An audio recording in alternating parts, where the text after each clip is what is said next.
Today we're going to talk about a story that's absolutely fascinating and also deeply tragic. It's about a time when the relentless pursuit of perfection went horribly wrong.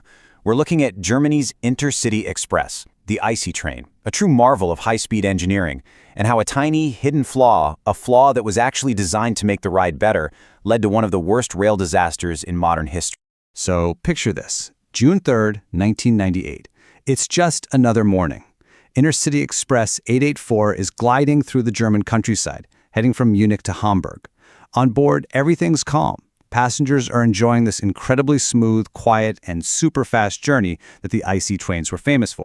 In one of the front coaches, a man named George Dittman is traveling with his family. You know, the trip is just perfect. But then, right before 11 a.m., their world is just shattered by this deafening, violent crack that comes from right under the floor of the carriage. And in just a terrifying split second, this massive, jagged piece of steel bursts up through the floor of the train. It erupts right between two seats, stopping just inches from Dittman's family. They have no clue what it is, but they know they are in incredible danger. This right here was just the beginning of a catastrophic chain of events. And to really understand how this happened, well, we've got to go back to the start. You know, the crazy thing is, the origins of this disaster didn't begin with some huge, obvious failure. Nope. It started with a minor complaint. The ice train was this triumph of German engineering, but it had this one small, kind of annoying flaw that engineers were absolutely determined to fix.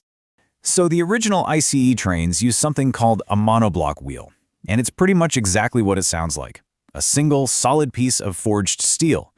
This design is incredibly strong, it's simple, and it's been the standard for railways for decades, for a very good reason. It is extremely reliable. But there was a problem. As these solid wheels wore down over time, even by just a few grams on one side, they'd get slightly imbalanced.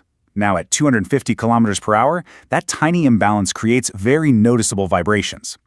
Passengers in the buffet car were complaining about rattling glasses and cutlery.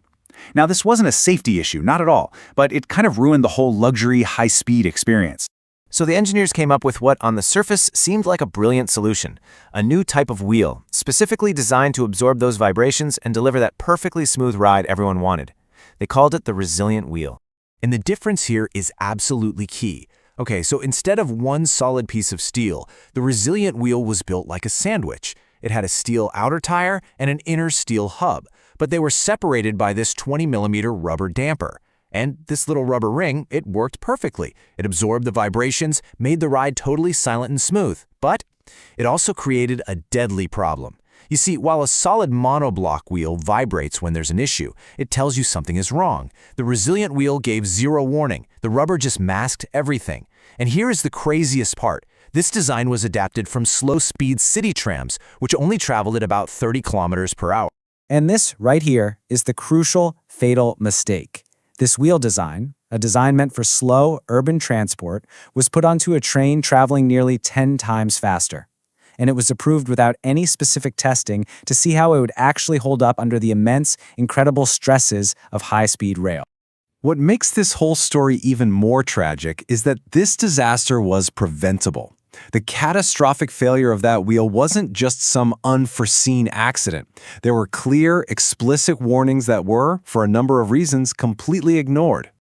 I mean, the warnings started years before the crash. As early as 1992, a research institute actually voiced concerns about using this wheel design at high speeds. Then, just 1 year before the crash, the Hanover Tram Company, the guys who ran the trams, found fatigue cracks in their resilient wheels, the same exact design, and they reported it directly to the National Railway. So why didn't anyone do anything?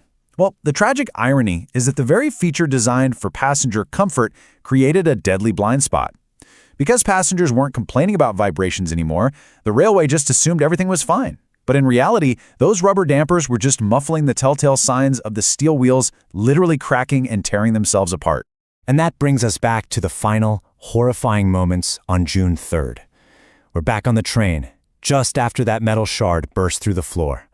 The next 60 seconds would seal the fate of over 100 people. So here is the catastrophic chain reaction, step by step.